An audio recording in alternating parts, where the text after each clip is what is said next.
A segunda temporada de Kaiju número 8 finalmente chegou. Depois de descobrirem que ele era um monstro, foi por muito pouco que o nosso protagonista não morreu. E agora, meus amigos, um destino muito diferente está por vir. O episódio começa com as pessoas desesperadas fugindo de um Kaiju. Nessa que eles estavam correndo, a mina acaba caindo no chão e o prota pede pra ela se acalmar porque tudo ia ficar bem no final. Quando a força de defesa aparece, o mano fica até feliz falando pra eles derrotarem aquele monstro. O problema é que as coisas estavam tão esquisitas que, além da mina sumir, tinha vários soldados armados mirando na boca dele. E se você pensou que não podia piorar, lá tava a gatinha com uma bazuca na mão, dizendo que ele não era mais o Kafka Ribino e sim o Kaiju número 8. Então ele se transformou e todo mundo começou a meter bala dizendo que tava na hora de acabar com a vida desse monstro. E os tiros irritaram tanto ele e o prota perdeu o controle e o seu lado Kaiju fez ele virar uma criatura maior que um prédio. Mas calma lá, paizão. Eu também achei que era real, mas na verdade era só um sonho. Pode falar a verdade, vai. Tu também caiu nesse genjutsu, né? Você ainda está muito fraco. Você não tem ódio suficiente.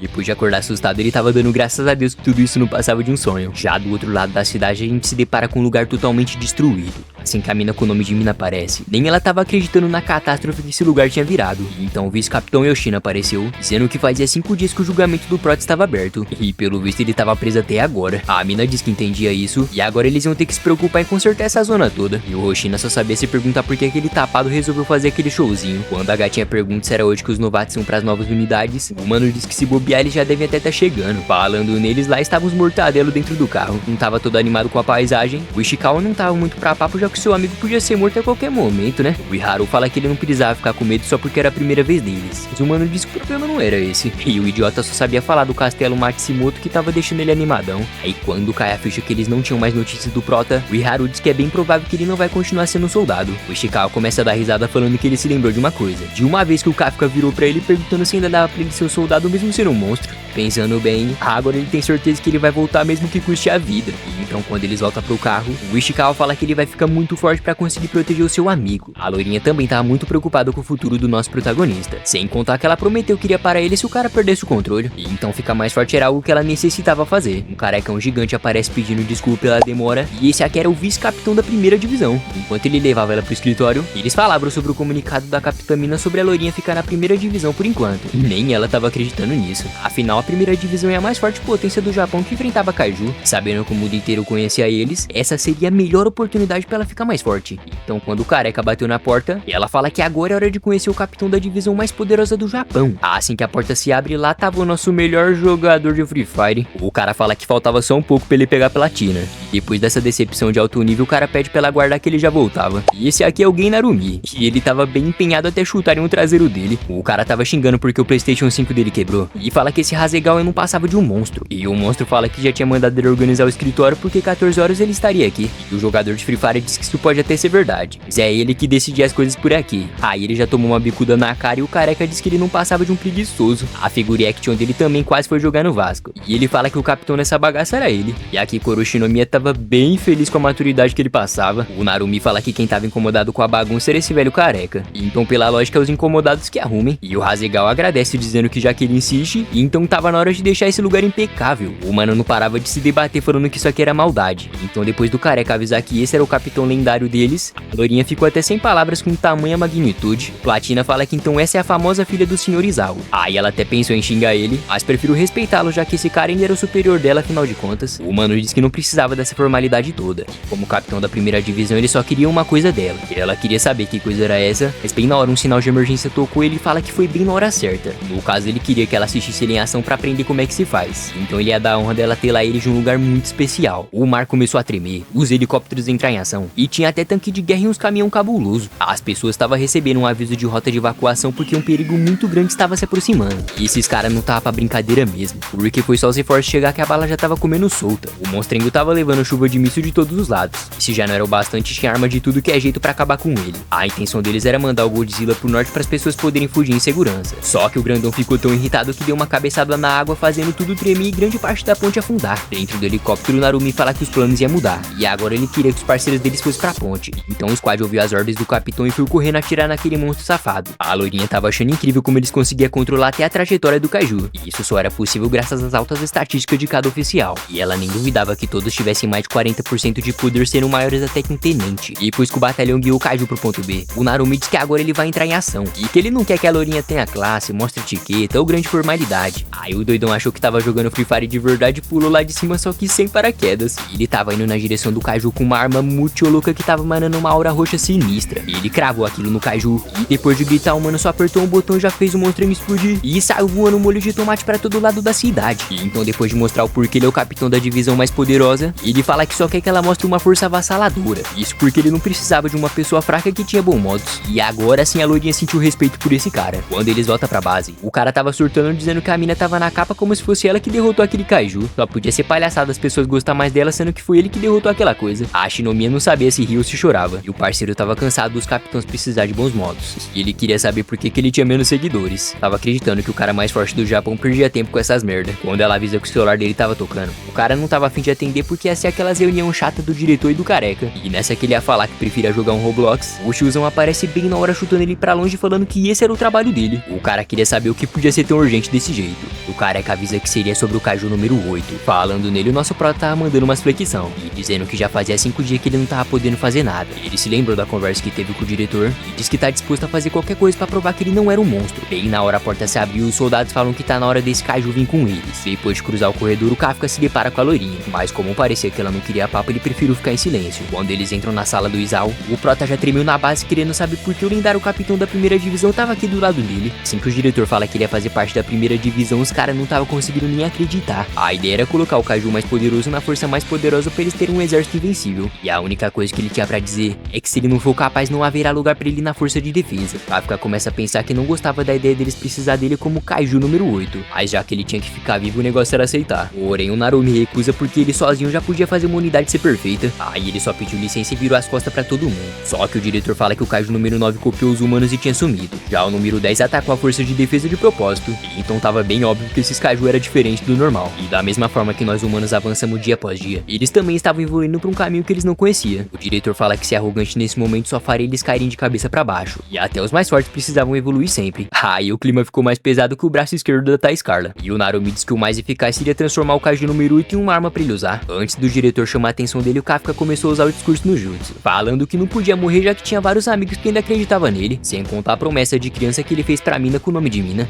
E então ele prometia que ele seria de muita utilidade pra primeira divisão. O jogador de Free Fire paga de marrento e fala que não tá interessado nos sentimentos dele, e que se ele não mostrar resultados, o futuro dele seria virar uma arma de Kaiju se o número 8 voltasse perdendo o controle. Depois de agradecer, a notícia chegou até a sala da Capitã Shiro, e ela fala que é melhor eles não perderem tempo e treinar pra eles ficarem mais fortes. Depois de fazer as malas, a lourinha olha pra um quadro de alguém que tava ali na parede. E então quando o Shinomiya desceu lá pra baixo, o cientista fala que aqui tava o que eles queriam mostrar pra ele. Aí mais um terremoto começou, e dessa vez até as casas estavam indo pra baixo da terra. E sabe lá Deus o que tava acontecendo naquela fumaceira toda. As pessoas não paravam de correr assustadas por causa daquele tremor. Mas como isso acontecia com frequência, então talvez já tudo iria voltar ao normal. E isso era o que eles pensavam, né? Porque na verdade tinha um buraco gigantesco no meio da cidade. Quando os curiosos decidem se aproximar pra olhar mais perto, assim que a mulher aponta o celular, várias formigas gigantes apareceram com muita sede de sangue. Elas estavam subindo o telhado, dominando as ruas, e agora sim a baguncinha vai começar. E a abertura da segunda temporada começa e, mano... que merda, hein? Lá no quartel, o carecão fala que o treino de hoje já tinha acabado. Pelo visto, todo mundo tava cansado, principalmente o prota que já tava chegando nos quarentão. Mas não deixa se enganar pela idade não, meus amigos. O tiozão realmente tava tão empenhado querendo ficar mais forte pra valer. Afinal, ele precisava provar o seu valor pra conseguir sobreviver. A loirinha já tava pistola falando que ia resolver isso aqui e agora. E ela foi lá na sala do capitão pra exigir um treino pessoal. Por alguma razão, o cara tava lá de joelho pra ela. E adivinha só, o mano tava lá pedindo dinheiro emprestado. O Narumi fala que não sabe o motivo, mas toda a grana dele sumiu do cartão. E a loirinha diz que faz sentido já que ele vive fazendo compra na internet. E ainda jogou na cara dele que é feio ficar pedindo isso pra uma subordinada. O cara tava determinado falando que era pra colocar uns Dima no Free Fire. Aí nessa que ela manda o capitão calar a boca, um alarme tocou e o careca fala que tá na hora deles agir. E depois de colocar o traje, o mano fala que é uma palhaçada atrapalhar ele no momento de uma negociação importante. Mas já que não tinha o que fazer, então tá na hora de trabalhar, né? E enquanto isso lá na cidade as pessoas estavam passando o maior sufoco. Os alertas diziam pra eles irem com urgência pros abrigos mais próximos. Só que como a coisa tava ficando séria, quase que não tinha mais espaço pra galera se abrigar. A garotinha tava ferida se cagando de medo, mas o amiguinho fala pra ela relaxar porque a primeira divisão já tava chegando. E então com um único golpe o Narumi ia acabar com todos os kaiju. Quando o formigão encarou eles, o Guri foi tão corajoso que entrou na frente pra salvar aquela garota. E ele tava implorando pedindo pro Narumi aparecer.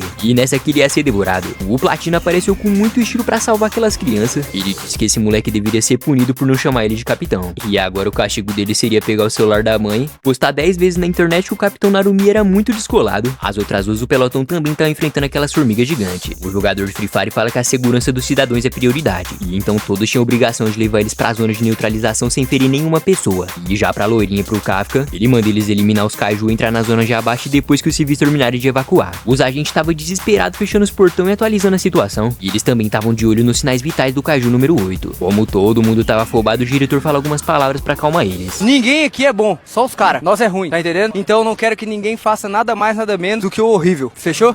E assim que a rapaziada fica mais calminha, até o velhote se impressionou. Os helicópteros estavam metendo bala no formigão. E a estratégia era forçar eles irem pra zona leste. A Shinomiya já se preparou pegando aquele machadão insano dela. E depois de uma aura sinistra sair do seu traje, ela fala que agora sim ela vai entrar em ação. Já que o Narumi nunca viu a loirinha lutar, ele pede pra equipe dar suporte pra ela, né? Mas foi um piscar de olhos, a mina passou mais rápido que o Sonic e derrotou aquela coisa feia como se não fosse nada. Quando todo mundo descobre que ela tinha derrotado o alvo, claramente que eles iam ficar impressionados. Só que ela não tava nada satisfeita com isso. A loirinha diz que precisa ser mais rápida que o Yoshina e ter os golpes ainda mais pesados que a Capitamina. Aí ela estraçalhou o kaiju e deixou todo mundo lá do posto e o Kafka impressionado. Dessa que a rainha dá os parabéns. A Shinomiya matou mais um e diz que a líder não pode abaixar a guarda em nenhum momento. E ao ouvir isso ela fala que ela tinha bastante personalidade pelo visto. E então agora dava pra ter certeza que elas iam se dar muito bem. E enquanto a loirinha eliminava todos os alvos, o cara fala que nem parece que essa aí é a garota recruta. O maluco de cicatriz na testa explode umas formigas e fala que ele é muito mais forte do que qualquer novato. Mas como o nome dela não parava de ser mencionado, o cara ficou até na deprê. Careca fala que ela é bem mais forte do que o Narumi no primeiro ano dele. E quase que ele teve um surto quando escutou isso. Agora o mais importante era desvendar o que tava acontecendo aqui. Não fazia sentido ter formiga kaiju na superfície, sendo que elas só aparecem raramente lá no subsolo. Então é bem provável que seja a primeira vez na história que uma coisa dessa acontecia. Quando o diretor fala que parecia muito com a vez que o kaiju número 10 atacou a base, o Narumi diz que talvez tenha alguém dando ordens com algum objetivo em mente. Agora que tinha várias formigas indo pra zona oeste, era a vez do Prota mostrar o que ele sabia fazer. Coitado não parava de se tremer de medo. E o velho do tapa-olho fala que queria saber o que o kaiju número 8 podia oferecer. Assim que o formigão aparece, o Prota fala que não vai desperdiçar essa chance. Então ele se transformou só um pouco e diz que não vai decepcionar ninguém. E eu aqui, iludido, achando que ele ia derrotar aquele alvo. O velho pergunta por que ele não tava se transformando. E o Kafka diz que já imaginava que não daria pra derrotar essas coisas desse jeito. O problema é que da última vez quase que ele tirou a vida do pai da lourinha, né? Só que independente de tudo era o seu sonho e a sua vida que tava correndo risco. Aí quando o tiozão começa a se transformar, nem dava pra ler o nível de poder do seu traje. E por essa nem o destino esperava, meus amigos. Simplesmente o kaiju número 8 não conseguiu se transformar em kaiju. Ele foi arremessado pra longe e ninguém tava entendendo a razão dele ainda estar na forma humana. O coitado tava cuspindo sangue querendo saber por que deu errado. Pra piorar mais ainda as coisas, tinha sido detectada a presença de um super kaiju naquele lugar. O bichão veio lá debaixo da terra na direção do nosso protagonista. No começo até parecia ser só mais uma formiga gigante. Na verdade era o kaiju número 9, o nosso famoso cabeça de cogumelo. Todo mundo borrou a cueca depois de descobrir isso. E o Lula Molusco fala que só apareceu porque ele sentiu a presença do kaiju número 8 nesse lugar. Então só podia ser aquele humano tolo que era um humanoide. Pra ele não ficar na dúvida, o desgraçado atirou nele pra fazer um teste, né? O Prota caiu no chão falando que precisava se transformar. E quando o Narumi pergunta o que tava acontecendo, os operadores falam que de novo o Kafka tinha fracassado. Pra eles não perder a sua arma mais forte, o Platina fala que ele mesmo vai derrotar aquela coisa. Só que o problema é que agora tinha dois kaiju número 9. E ele não sabia se ele se multiplicou ou já existia dois desde o início. E as novidades ainda não tinham acabado não, tá? Porque todas as formigas que tinham sido derrotadas agora estavam se regenerando. O jogador de Free Fire fala que então esse era o kaiju número 9. Aí quando os soldados avistam o Kafka ferido, eles até tentaram ajudar, mas não deu muito certo não. E agora o cabeça de cogumelo fala que vai matar o Prota e pegar esse imenso poder só pra ele. Quase que ele conseguiu desviar, mas tomou um tiro de raspão na perna e agora tava fazendo cosplay de saco de pancada. Era praticamente impossível vencer essa coisa sem enxergar os ataques dele. E então mais uma vez ele tentou se transformar, mas infelizmente não tava dando certo. E lá no posto velho manda o diretor não se intrometer. Isso porque ficar usando armas numeradas podia reduzir a expectativa de vida do usuário. O Isao fala que já sabia disso. E quando o Lula Molusco ia matar o prota, a loirinha fatiou a cara dele no meio. E ainda disse que nem ia se reapresentar porque ele ia morrer logo. Voltando pro Narumi, o número 9 fala que tinha que acabar logo com isso pra ele matar o número 8. E o jogador de Free Fire fala que o Kafka era só um cara normal e que o capitão aqui era ele. Aí o bichão saiu metralhando na direção dele. E o Narumi fala que isso é falta de educação, já que eles ainda estavam conversando. Quando ele pergunta se ele era mesmo mais forte que o Kaiju número 8, o capitão ficou nervoso e decidiu mostrar em prática quem é que manda. O operador não parava de atualizar o que estava acontecendo. E o Isao fala que mesmo que as coisas estejam complicadas, isso é uma aprovação que a nova geração teria que passar sozinha.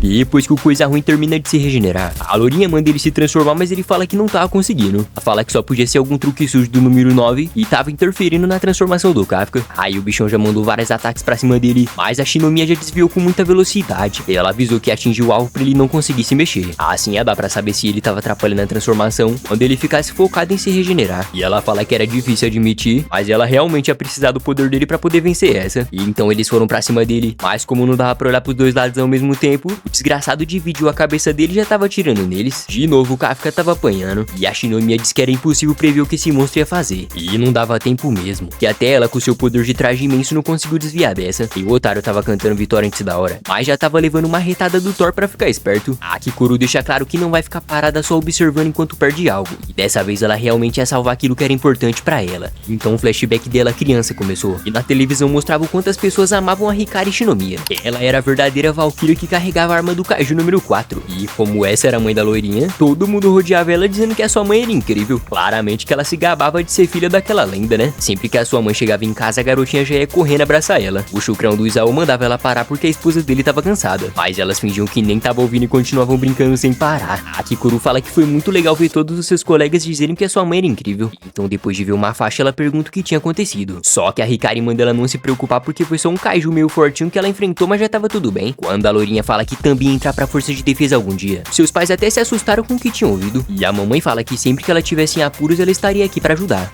Então meses se passaram e a família sempre esteve junta curtindo ao máximo o dia a dia. Mas como toda boa história precisa de um fim, e infelizmente o aparecimento do Kaiju número 6 fez a Hikari visitar um Michael Jackson, se é que você me entende. Todas as pessoas da cidade estavam se sentindo destruídas. Afinal, se não fosse o sacrifício da capitã, com toda certeza eles nem estavam aqui agora. Coitadinha da loirinha só sabia chorar, dizendo que ela era uma mentirosa por ter prometido lutar ao lado da sua mãe. E nos olhos do Isao a gente viu o verdadeiro ódio por Kaijus numerados. Então a Kikuru promete que pra compensar isso, ela iria se tornar a soldada mais forte. E sempre que ela estivesse no campo de batalha, ela não ia permitir que ninguém morresse. Assim que o cabeça de cogumelo começa a inchar, os operadores falam que ele perdeu todo o apoio, mas o prota aparece dando uma voadora naquela formiga gigante. De bônus ele foi jogado pra longe e tava com a perna mais estragada que o Rio Tietê. A lourinha encaixou um machado no pescoço dele e usou a técnica número 6 pra estraçalhar aquele vagabundo por completo. Agora que o Lula Molusco quer perder todo o tempo se regenerando, essa foi a oportunidade perfeita pro Kafka tentar se transformar. O mano tava determinado dizendo que ia acabar com essa palhaçada independente do que houver. Aí do nada aparece aquele parasita que entrou nele. Parecia que ele tava sendo controlado sem poder fazer a sua própria vontade. Então ele mandou um socão na lourinha que literalmente atravessou o peito dela. E ao olhar pro chão, todos os seus amigos estavam ali porque ele mesmo tirou suas vidas. Mas calma lá, meu parceiro. Claramente que isso não aconteceu de verdade. De novo o Kafka não conseguiu se transformar. E dessa vez ele fala que a culpa disso não era o Lula Molusco e sim dele mesmo. O careca fala que ele tava com dificuldade pelo visto. E o velho do tapa-olho fala que sabia que essa ideia não ia dar certo. Mas antes deles irem pro plano B, o Narumi manda eles relaxar porque ele não vai deixar que um novato cuidasse daquilo sozinho. Ele já ativou 98% do poder do seu traje. O operador fala que ele tava usando a sua força total agora. O jogador de Free Fire já ativou a habilidade do Tatsuya e apareceu lá na frente pra cortar o chifre daquela formiga. Só que diferente das outras lâminas, essa aqui queimava enquanto cortava. O cabeça de cogumelo pensou que era só se afastar pra não tomar os ataques. Mas aquela arma, além de retalhar, ela também podia servir como um fuzil. O Narumi tava usando toda a sua velocidade naquele momento. O cabeça de cogumelo achou interessante essa combinação de cortes com rajada de tiro. O problema é que mesmo ele atirando, o formigão tava de Sharingan e desviava de todos os ataques. Aí nessa que ele foi atacar eles, o número 9 fala que já tinha entendido como lidar com esse tipo de ataque.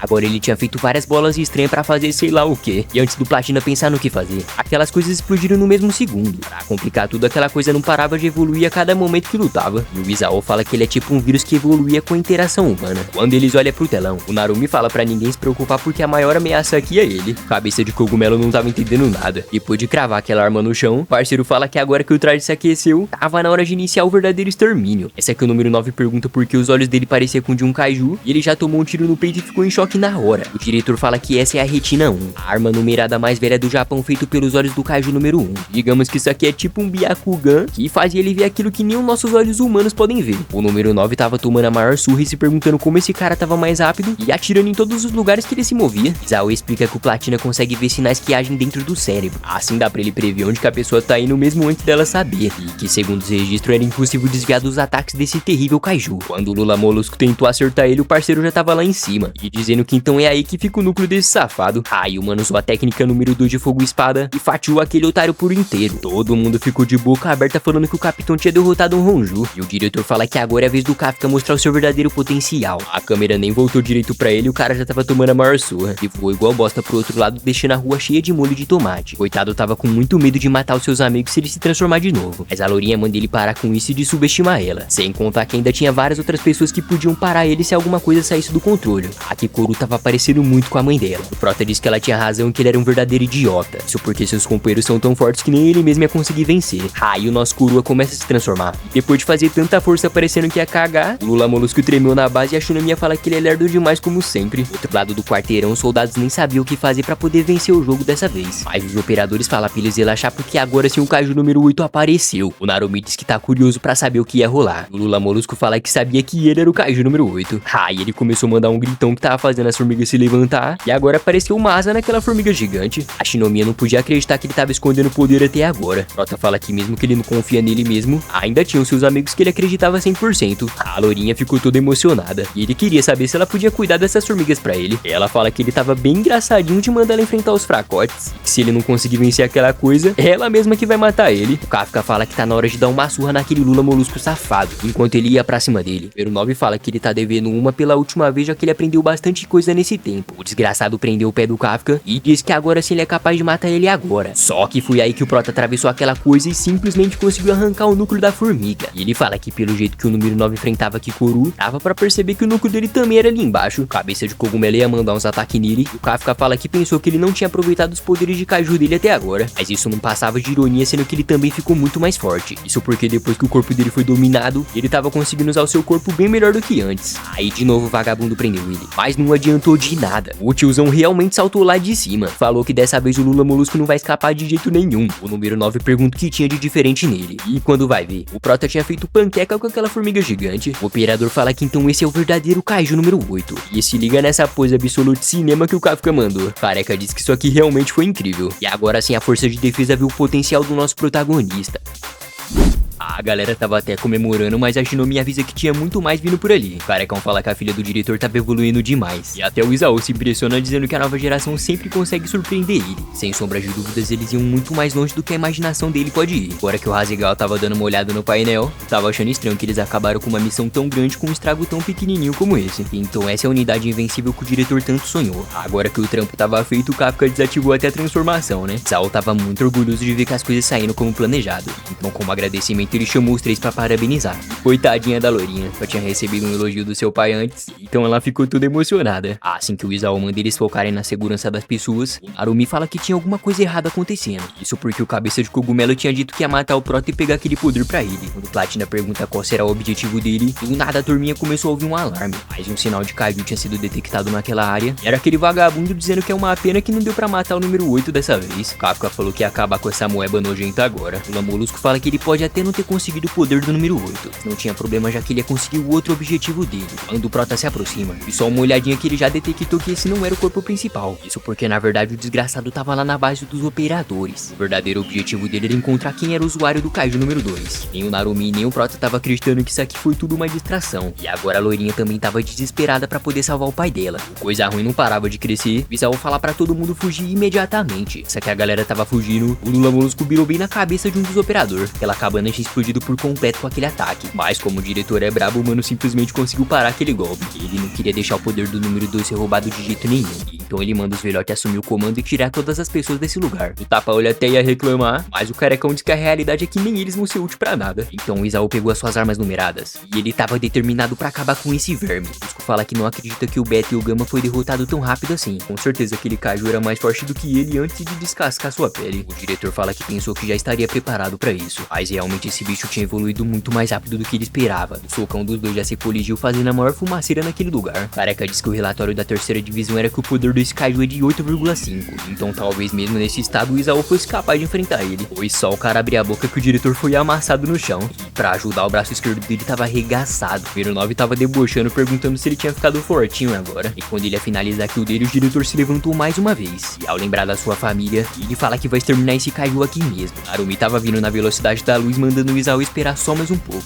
E é muito bom ele chegar logo, hein? Porque o parceiro tava avisando que era melhor ele sair dali o quanto antes. Mas o diretor fala que não tem como fugir, já que ele pode rastrear a localização dele. Então começou um flashback daquele rapaz sempre admirando esse herói. E mesmo pedindo pra ele ir embora, Kira fala que não vai fugir porque o trabalho dele sempre foi ajudar o diretor. Quando o Isao começa a usar toda a força do seu traje, isso era muito preocupante, já que essas armas numeradas ia reduzir muitos anos de vida do usuário. Mas em compensação, o nível de poder da pessoa era tão insano que parecia ter um Daikaiju em forma humana. De novo eles trocaram soco, mesmo com todo esse poder não era o suficiente pra derrotar aquele cogumelo gigante. E ainda tava dando risada falando que esse poder era digno de ser dele. Aí o diretor ativou a quarta forma e mandou um porradão cabuloso no estômago dele. E não parou por aí não, tá? E ele também acertou a cara dele, que conseguiu arrancar sua cabeça. Agora se você pensou que tinha acabado, tu se enganou de novo. Ele tava bem vivo falando que quer ver até onde esse homem é capaz de fazer. O Akira tava fazendo de tudo pra poder dar suporte pelo traje. E se liga nessa trocação de soco que eles estavam batendo, meus amigos. Quando o diretor fala que esse bicho era muito forte, ele recebeu um golpe que fez ele voando bem pra longe. E ele não parava de se lamentar que ficou muito fraco. Ele nem chegava perto da força que ele tinha quando ele estava ao lado da sua amada. O número 9 tava querendo transformar ele em presunto, e o parceiro fazendo de tudo pra tentar manter o diretor vivo. O problema é que os sinais vitais dele tava tão grave que nem ia ter como esperar o suporte chegar. Mas de novo aquele Superman sem capa se levantou, falando que eles vão conseguir sim, que ele quer o máximo de força possível. Akira notou que ele colocou todo o poder do número 2 no braço esquerdo, fala que desse jeito nunca mais ele vai conseguir lutar na vida. Mas o Isao não tava ligando pra isso, dizendo que essa geração já tinha a força necessária. Então essa é a última dança dele, mesmo que custasse a sua vida. Ele não liga de fazer igual a sua esposa fez quando ela enfrentou o Kaiju número 6.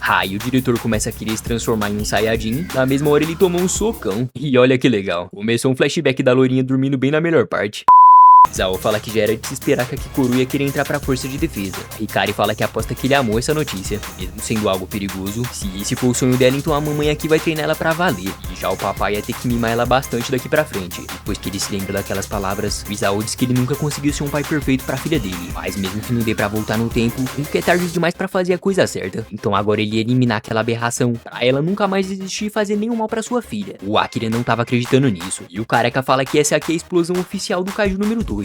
Que dispara ela através de um corpo humano ia ser impossível de ele sobreviver. Quando o núcleo dele ficou exposto, o operador fala que eles realmente vão conseguir. Só que o número 9 começa a mudar de forma e fala que é uma pena, já que ele tinha se preparado antes de vir lutar. Mas o nosso Superman sem capa queria brilhar mais ainda, soltando mais um ataque daquele. O Lamolusco fala que é impossível um humano soltar 2 ataques desse em seguida. E isso foi o que ele pensou, né? Depois só ele piscar que o humano foi explodido e foi arremessado pro outro prédio. Platini e o Kafka tava chegando e se perguntando o que será que tava rolando naquele lugar. O impacto daquela explosão foi tão sinistra e formou a maior fumaceira naquele local. Quando o Akira se aproxima pra dar uma olhada, ele fica todo feliz falando que o diretor realmente conseguiu. Mas o cabeça de cogumelo fala que é uma pena que deu tudo errado. E ele assume que se o diretor tivesse um corpo de Kaiju, ele já teria morrido. Zao fala que só precisava de mais uma rajada pra acabar com isso. Só que ele tava tão esgotado que ele não conseguiu nem se mover direito. E aquele bicho cercou ele falando pro número 2 se unir e eles voltarem a ser só um Kaiju.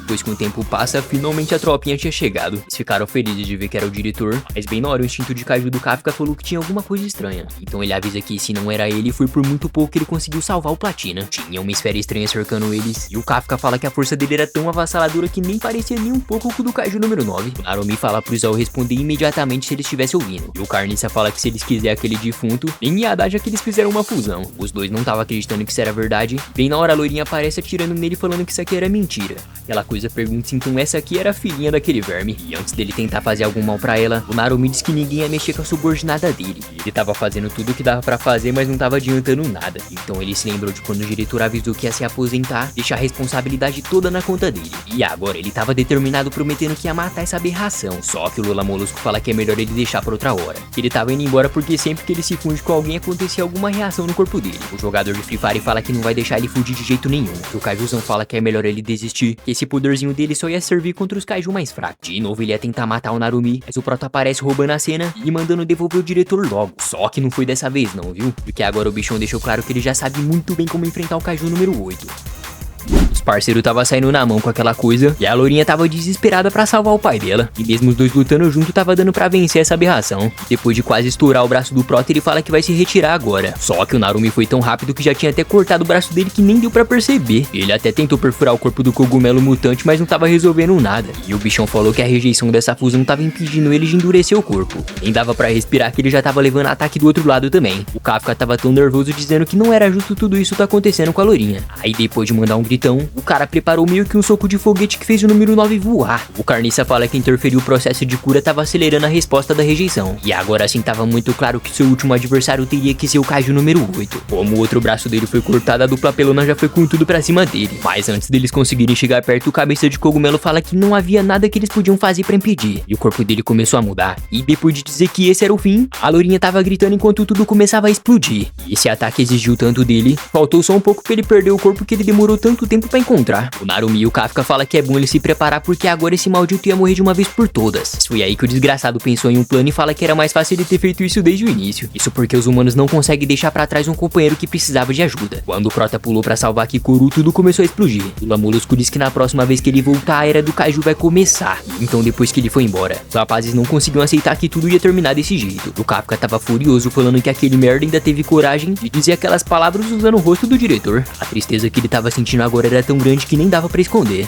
E mesmo de longe o pessoal tava conseguindo ouvir os gritos de desespero dele. E depois que o tempo se passou, o jornal anuncia que infelizmente o diretor tinha falecido em serviço. Então como respeito e gratidão, todo mundo se uniu pra ir no enterro dele. E engraçado, né? Sempre que alguém morre nos animes começa a chover. Que estranho, hein? O vice-diretor dá o comando pros soldados atirarem pra cima, e o Prota nem tava conseguindo engolir as suas lágrimas. E eu não sei porquê, mas na minha opinião o diretor ainda deve estar vivo. O Narumi começa a se lembrar de quando o Isao lutava ao seu lado, e realmente o cara era tão brabo que nem dava pra não admirar. E agora ele quer atender as expectativas do diretor e cuidar dessa cidade assim como ele pediu. E quando o Kafka olha pro lado, ele se pergunta por que a loirinha não tinha vindo. E depois que o Platina foi visitar ela, ele queria saber se ela não ia mesmo se despedir do seu pai. A Kikoru diz que tudo foi culpa dela e que se ela fosse mais rápido o Kaiju não teria escapado. Yumi até tentou discordar, mas ela já tinha cortado e falando que ela precisava ficar mais forte. E ela não queria se despedir do seu pai porque ela sentia que ele ainda estava aqui. O mano realmente estava vendo que ela queria ficar mais forte. E assim que ela pede desculpa por ter chorado, Platinum diz que até a próxima luta ele vai deixar ela mais forte do que qualquer um, exceto ele. Que a mesma coisa que o Isao colocou na mente dele, ele ia colocar na dela. Então é muito bom ela se dedicar pra ela não ser punida por ter faltado no funeral. Enquanto ela chorava, o Prota tava ouvindo tudo atrás daquela porta. Por alguma razão, a mão dele tava diferente do comum. Saiu prometendo que ia resolver tudo isso. Quando o careca chega em uma sala secreta, ele queria saber que coisa era aquela. O operador fala que o diretor pediu pra deixar isso em segredo e só contar se alguma coisa acontecesse. E o vice tava sorrindo dizendo que sempre o Isao dá o trabalho sujo pra ele. E agora ele mandou eles continuarem um projeto que em breve todos eles vão honrar a memória do diretor. No dia seguinte, a Kikoru já tava na sala de treinamento com uma gatinha. Ela se impressiona perguntando se então essa é a líder de pelotão Shinonome. E que ela controla tão bem a distância que tá explicado porque ela consegue usar aquela arma grandona. O jogador de Free Fire tava lá assistindo tudo e disse que vai ser um tédio esperar ela chegar no nível dele. E como ia demorar um mês pra ele terminar esse game, então é muito bom ela ficar forte antes disso. Agora se ela não conseguir ser genial a esse ponto, então é melhor ela desistir logo.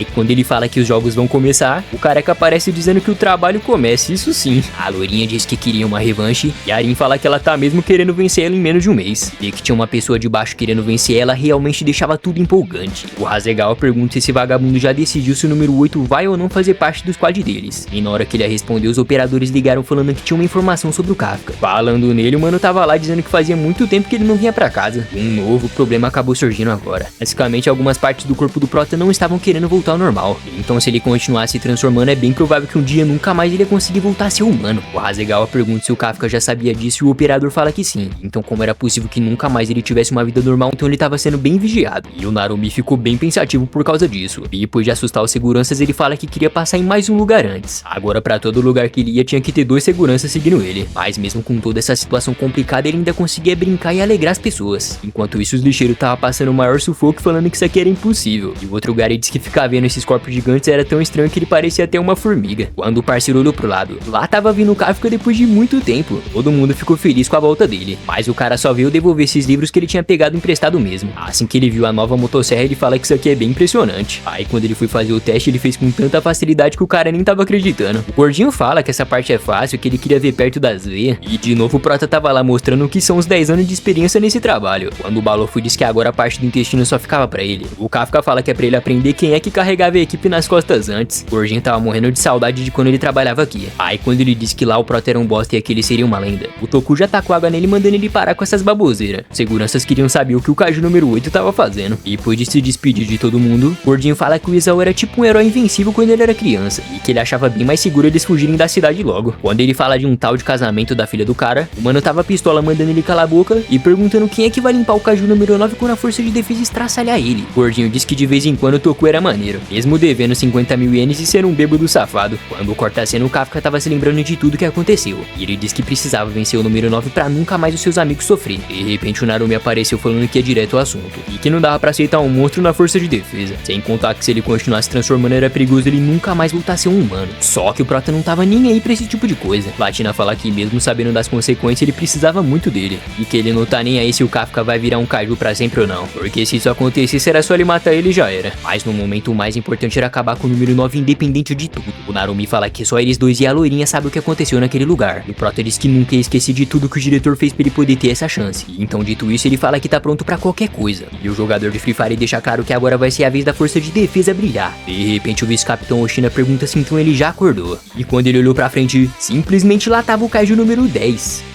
Um dos operadores se assustou quando viu que mesmo nesse estado o nível de força dele tava em 5,7. Aí o olho do bicho começou a mudar e ele mandou um gritão igual um louco. O China fala pra ele calar a boca porque senão ele ia morrer. O Lacraio disse que sabia que esse humano era diferente dos outros, e que ele queria muito ter vencido e se alimentado dele. A operadora manda ele tomar cuidado porque esse Kaiju era totalmente imprevisível. Foi direto ao ponto perguntando o que ele sabia sobre esse Lula Molusco. E ao ver aquela foto, o grandão disse que não se importa de falar sobre o criador dele. Todo mundo ficou espantado quando ouviu aquilo, mas a condição dele era ser solto pra poder lutar com o vice-capitão. O Oshina deixa claro que não tem como, já que o núcleo dele tava danificado demais pra lutar. Só que o número 10 não tava querendo falar de X1. Na verdade ele queria ser transformado em uma arma pra ser usado pelo Hoshina. Agora ele tava gritando pedindo pra ter o corpo dele. E a operadora fala que é muito perigoso transformar um Kaiju inteligente em uma arma. O Lacraio Vermelho fala que foi como um sonho ter batalhado com ele. Aí nessa que o mano fala que não se divertiu nada, ele manda ele parar de mentir. Isso porque dava pra ver que ele tava assim se divertindo naquela luta. E eles eram bem iguais quando o assunto é que ele tem uma luta bem empolgante.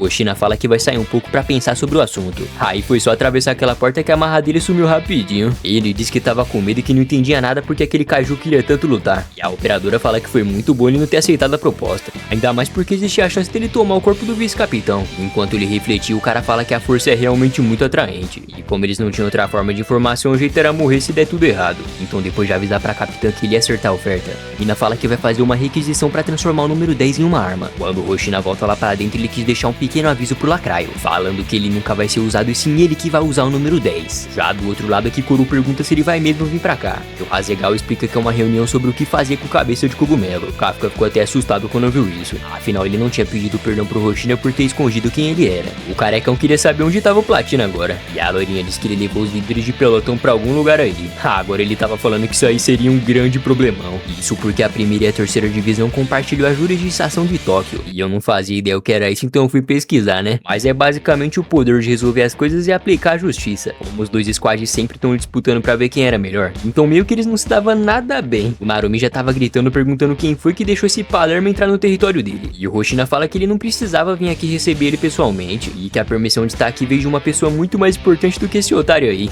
Aí o jogador de Free Fire fala que é proibida a entrada de pessoas com cabelo de tigela e olho fechado. O vice-capitão pergunta se ele ainda tava bravo por ele ter matado muito mais Kaiju pequeno do que ele naquele dia, e nem precisou de uma arma pra derrotar esse idiota. Os companheiros dele queriam saber o que ele tinha feito com o capitão, e agora tava rolando a maior confusão porque uma equipe acabou matando um Kaiju no território do outro. Então o Narumi se levantou e falou que aquele otário só venceu ele na parte do Kaiju pequeno porque no resto ele era bem melhor. O Oshina diz que até onde ele sabe o melhor atirador à distância é a Capitã Mina. E mais uma vez o cara tava se sentindo um bosta e caiu pra trás, e ele tava gritando falando que odiava esse tigelinha. Aí quando ele expulsar todo mundo daqui, o careca aparece mandando eles parar. Geral bateu continência pra mostrar respeito ao Hasegawa. fala. E depois de se cumprimentarem, o Roshina fala que é muito bom ver ele de novo. Agora que todo mundo tava reunido, ia começar a reunião particular de todos os líderes. Mulher fala que se ele continuar bocejando, ele vai ser acordado na base do tapa. E de novo o cara tava discutindo, dizendo que ele vai fazer o que quiser. A Capitã Mina fala que é melhor eles pararem com isso, que não vale a pena discutir com um homem que não presta pra nada além de matar Kaiju. E agora o coitado tava lá falando que isso foi bem mais pesado do que a Jura falou. Um alcoólatra diz pra galera acalmar os nervos um pouquinho. E mais uma vez tava tendo treta porque ele se esqueceu de esconder a garrafa de cachaça dele. Depois do Roshina se levantar, ele fala que tinha novas informações sobre o número 9. Pra começar a conversa, seria impossível apenas uma divisão cuidar disso sozinho. É quando o Platina pergunta de onde veio essa informação, o mano fala que foi diretamente do Kaiju número 10. Sem contar que foi o Lula Molusco que criou o Lacraio Vermelho. Ninguém tava acreditando que um Kaiju iria criar um monstro com nível de força 9,0. O Roshina fala que seria possível que o número 9 fosse o primeiro Kaiju e ter criado várias espécies. E o pior de tudo é que naquele dia o Lacraio falou que ele era só o primeiro protótipo, que viria várias outras versões concluídas dele. A Jura fala que não tá acreditando que um Kaiju numerado era só um experimento bobo. O Japão inteiro era capaz de derrotar 5 Kaiju poderosos de uma vez só. Mas agora que existe a possibilidade do Lula Molusco fazer vários Kaiju de número 9, aí ou eles trabalhavam juntos ou geral ia sentar na banana. Enquanto eles conversavam, o nada mostra aquele desgraçado rodeado de espécie de filhotes. O Capitão Cerveja pergunta se não tem uma chance do número 10 tá mentindo. E o Roshina fala que pode até ser, mas os dados mostravam claramente várias espécies novas de Kaiju surgindo. E agora a média de poder anual subiu de 2,6 para 4,8.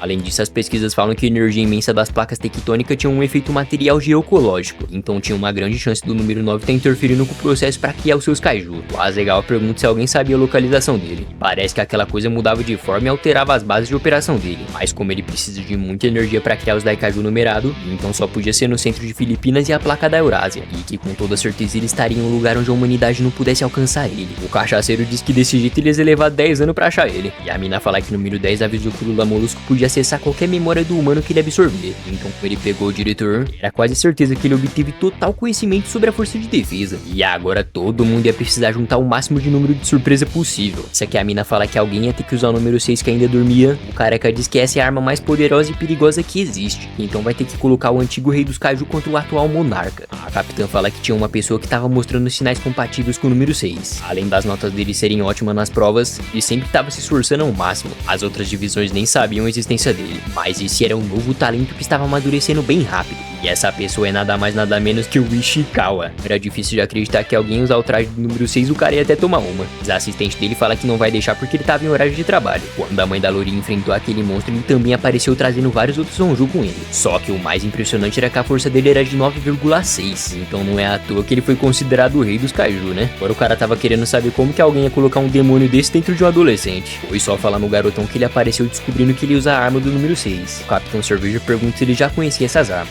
Ele diz que até conhece, mas ele nunca viu uma antes. O cara fala que se essa arma estiver nas mãos de alguém habilidoso, daria pra derrotar vários monstros com facilidade. Mas a parte ruim é que metade das pessoas não aguentam usar e morrem antes de se aposentar. E como a gente tá falando do rei dos Kaiju, então essa era a mais perigosa de todas. Mesmo ouvindo que ele deveria recusar a oferta, o cara tava treinando de madrugada. Tava preocupado com o Kafka, já que o sonho dele podia acabar a qualquer momento. O garotão não pensou duas vezes e já tava lá pra fazer o teste. Quando o Capitão Cerveja avisar que mesmo sendo só nos braços gerou bastante, o Ishikawa fala que não quer saber e que pode começar. Então os operadores estavam ativando o número 6 de novo. E agora tava na hora de ver o que ia acontecer de verdade. O garoto fala que mesmo sendo só nos braços, parecia que a força dele tava sendo sugada por inteiro. O capitão já até mandou a funcionária ir lá preparar o kit de primeiros socorros pra ele. E ele tava lutando ao máximo pra poder segurar aquela energia. Só que as coisas estavam ficando tão difíceis que quase que o braço dele explodiu. E de repente ele começa a ficar desesperado quando ele se depara com o rei dos Kaiju bem na sua frente. Aí quando ele pergunta que merda era essa, ele fala que agora entendeu que o Kafka lutava contra isso todos os dias. Quando chega o dia seguinte, ele acorda com o Haru chamando ele. Mas como ele percebeu que tava numa sala médica, ele ficou triste porque não se adaptou ao Kaiju número 6. O Capitão Cerveja fala que esse é o terror de quem usa uma arma numerada. E valia lembrar que ele só usou uma parte e já ficou desse jeito. Então essa é a última vez que ele ia mandar recusar essa oferta. Só que o Ishikawa cagou e andou pra informação e fala que vai aceitar mesmo assim. Claramente que isso deixava o cara preocupado. Afinal, se ele usasse mesmo essa arma, era certeza que ele ia morrer em pouco tempo. Mas como ele sabia que o garoto não ia ouvir, então ele ia dar um mês de treinamento e depois uma missão de extermínio pra ele. Aí depois disso o capitão vai ver com os próprios olhos se ele realmente é digno de ter o poder do Kaiju número 6. Escuta aqui, filho de uma cadela. O que eu fiz, desgraçado? Manda beijinho pra tua mãe. Na real, deixa que eu mesmo mando. Eu disse pra você calar a sua boca e não falar comigo antes de eu porrada de você. Cala a sua boca! Agora deu caralho nesta porra. Não tô entendendo porque vocês estão brigando. É isso, meu parceiro, o vídeo vai ficando por aqui. E se você quiser que eu traga o próximo episódio, não esquece de comentar aqui embaixo o Kaiju número 8. Já se inscreve no canal e ativa o sininho pra gente chegar em 100 mil inscritos, fechou? Valeu por assistir, tamo junto e até a próxima. Bye, bye.